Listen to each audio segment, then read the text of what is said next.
formar una comunicació encara lluny. Com que estem a la vora, jo buscava precisament d'esta edat. En Traiguera està l'albià més interessant i escassíssim a la província. L'albià, que diguem, és el final del període de sedimentació, fa uns 100 milions d'anys. Després se va aixecar la terra i ja no hi ha sedimentació. Se va aixecar la terra aquí, a la conca del Maestrat. Bé, com que no n'he trobat, he fet una cosa a Traiguera, espero que els de Sant Jordi no estigueu tan barallats amb els traiguerins. Si em perdonareu la debilitat de posar-li un títol així de 3 trigònies traiguerines, que m'ha fet gràcia, i té el subtítol de, ja més, el que és més habitual, en un avorrit article científic de revisió de Pterotrigònia pseudobiformis Cognon 1980, un bivalve endèmics de l'albià a la conca Maestrat. Esta és maestratenca per partida doble, no és que sigui autòctona, és que no hi ha cap altre lloc del món. Bé, els objectius d'aquest treball és revisar l'espècie, que va ser descrita al 81, revisar l'assignació sistemàtica, la data estratigàfica i millorar la descripció. Se m'ha oblidat dir, imperdonable, que aquest article el signem Joaquín Segura Collado i Florencio Herrera Adrián, a més de Llobatens. Excuses. Què és una trigònia? Trobem aquí una altra petxina. La diferència aquella, que era actual, esta té 100 milions d'anys. És un gènere que no s'ha extingit, és un grup que no s'ha extingit, però a més queda un gènere en poques espècies i està al sud d'Austràlia, perquè veien el que és la connexió de les mars i el diferent que era la geografia abans. Eixa petxina, que era molt corrent fa 100 milions d'anys i fa 120, 130, 140, actualment només queda a l'est d'Austràlia. El seu caràcter fonamental és que té dents bífides, i dents bífides vol dir que té dents per 2 vegades.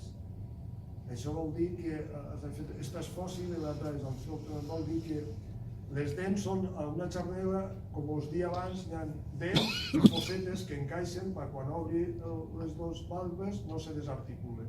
Aquestes tenen unes dents molt complicades que al seu temps tenen dentetes.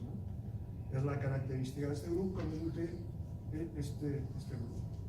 Aquí hi ha un dibuix on se pot veure, naturalment la de un puesto encaixa l'altre sempre és. Aquesta espècie va ser descrita l'any 1981, la publicació va ser...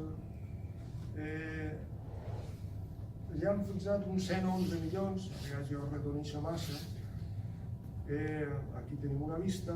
Esta és la figura de la descripció original, també volia figurar-la en colors ara, i aquesta és la figura que sortirà, està semblant en la publicació del Centre d'Estudis del Maestrat. Es vaig a parlar un minut del descriptor. El poc que s'ha treballat de paleontologia anem molt endarrerits, potser com a altres facetes, o més, i el poc que s'ha fet de la conca del Maestrat bàsicament ha sigut per paleontòlegs francesos. En el passat, especialment en el segle XIX, però encara en el XX també. Aquest home era Maurice Cognon, un home que va ser geòleg, paleontòleg i metge militar, ja el van condecorar a la Primera Guerra Mundial, després va estar a Madagascar, treballant de militar, i va estudiar la fauna del Senomara i l'Albià, i suposo jo que per això Canerot, que és el que ho va estudiar, la zona geològicament li ho va enviar ahir perquè ho classifiqués. Reparen en una cosa, que va morir l'any 1978 i fins al 81 es va publicar, per tant, és una obra pòstuma. Josep Canerot, que és també un geòleg francès, que diguem que és el pare de la geologia d'esta zona, és el que va fer quasi totes les fulles del mapa geològic, és el primer que va estructurar les formacions, va definir les formacions, el primer que va treballar tota la zona, i va ser que als anys 60, quan estava fent estudis, no sé si la seva tesi doctoral, que va ser la Conca del Maestrat, o treballs per l'INME, per l'Institut Geològic, perquè van portar els mapes geològics, va trobar-se en l'Albià, en un albià de més marí, en fòssils marins, aquí, impressionant, que no ho sabia, no l'havia citat ningú, que després va enviar. En aquests moments ja ha estat jubilat, però és catedràtic emèrit i seguit donant classes de quan en quan o conferències en l'ús de llengua d'oc. Esta és la conca que els dia. Fixem-nos que estem al centre de la conca, la part del verdet este més fosquet, que posa major de 2.500 metres, és quan la zona on hi ha més acumulació, la subzona de la Salcedella, i està al centre, no? Al centre i s'ha conservat fins l'Albià. L'edat d'ella tenim datacions ara molt fines en una biozona. Biozones són els amonits. Els amonits permeten afinar molt l'edat i sabem que té 111-112 milions d'anys. La font és un article de Garcia que és molt important, que van posar els límits entre Aptià i Albià i van posar les dades. Com us dia, Traiguera és una zona molt important i molt rica, precisament per estar a Albià, on s'han descrit fins a 9 espècies d'aquí, són traiguerines. De fet, dins del que és el maestrat històric, Traiguera és un dels 3 municipis amb més riquesa paleontològica, junt amb Cervera i Che. L'holotip, se'n diu holotip, el fòssil concret, és a dir, l'individu sobre el qual se descriu una espècie. Quan algú troba una espècie que no la pot encaixar en cap de les que coneixem, la descriu i deposita aquest individu en un museu perquè qualsevol científic del món, ara o en el futur, pugui anar i contrastar si el que ha trobat ell és exactament igual o no és igual. Està a Toulouse, era a la Universitat del Canerot, i ara hem trobat, Florencio Barreda ha trobat 3 exemplars. 3 exemplars que hem dit topotips perquè són del mateix lloc on va estar descrita l'espècie. En aquest treball, i veureu que és una de les finalitats d'un projecte que tenim en l'associació, és depositar topotips en museus, diguem, de proximitat, que sigui més fàcil accedir. No és que Toulouse estigui a l'altra part del món, però més a prop. En depositarem un al Museu de Geologia a Barcelona, un al Museu de Geologia que té a la Universitat de València i l'altre al Museu d'Ajuntament d'Onda. I el projecte que els dia el topotips és que quan en el seu moment se'n van catalogar els fòssils castellonencs, que no s'havia fet, una de les coses que vam estudiar és què havia passat en els holotips i ens van dur la desagradable sorpresa que 2 de cada 3 de més de 100 anys havien desaparegut. I encara gràcies que ens queda Budapest. Per exemple, a tall d'exemple, el Museu Nacional de Ciències Naturals de Madrid ha perdut tots els fòssils que tenia de Vilanova, els 4 exemplars chertolins, que no és poc, eren els primers fòssils chertolins i maestratencs i castellonencs i del País Valencià i de macrofòssils, els primers fòssils que s'havien descrit en Espanya, que s'han perdut. Bé, i els que no s'han perdut, com us dia, molts estan fora.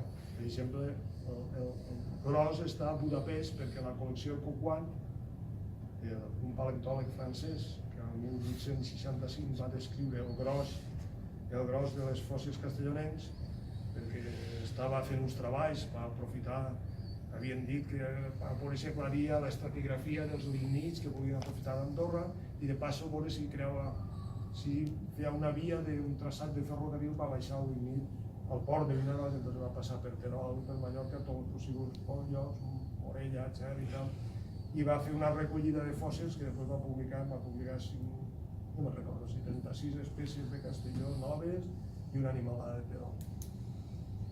Bé, dins d'aquest projecte se'm proposa revisar les espècies quan s'han perdut, designar un neotip, és a dir, quan s'ha perdut un holotip, buscar-ne un del mateix lloc i depositar-lo en un museu i cercar, en tot cas, en dipositar en museus de proximitat topotips. Està recolzat per l'Ateneu de Natura, l'Associació Paleontològica i Mineralògica d'Onda i en algun cas ha rebut alguna petita ajuda de la Fundació Caixa Castellà. La sistemàtica no cal avorrir-los, és un bollús, que és bivalve, i ja estem.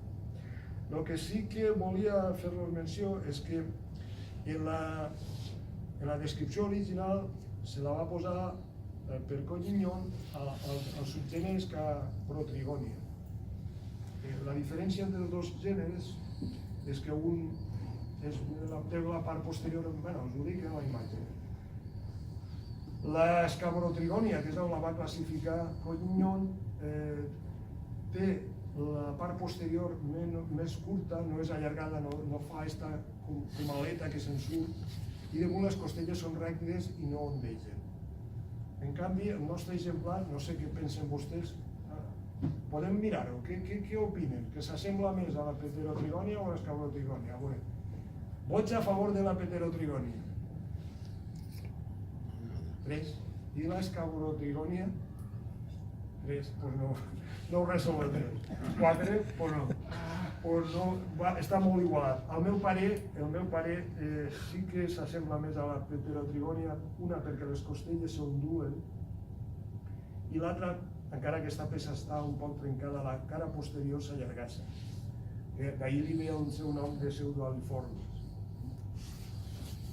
Bé, l'edat, com us he dit, ara podem afinar més. En el seu moment se va dir que era una àlvia superior, ara per les troballes d'Amonit i la columna del puntarró que va treure Moreno Berna. Moreno Berna és un paleontòleg català, però que està de catedràtic a la Universitat de Mèxic i de fet és l'editor de la revista Paleontologia Mexicana.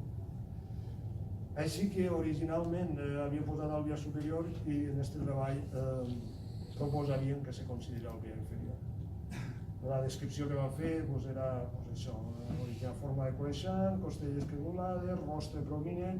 És difícil trobar un exemplar que la punteta no s'hagi trencat. Si veuen la foto aquí volen dir la zona, les costelles noduloses, granulades.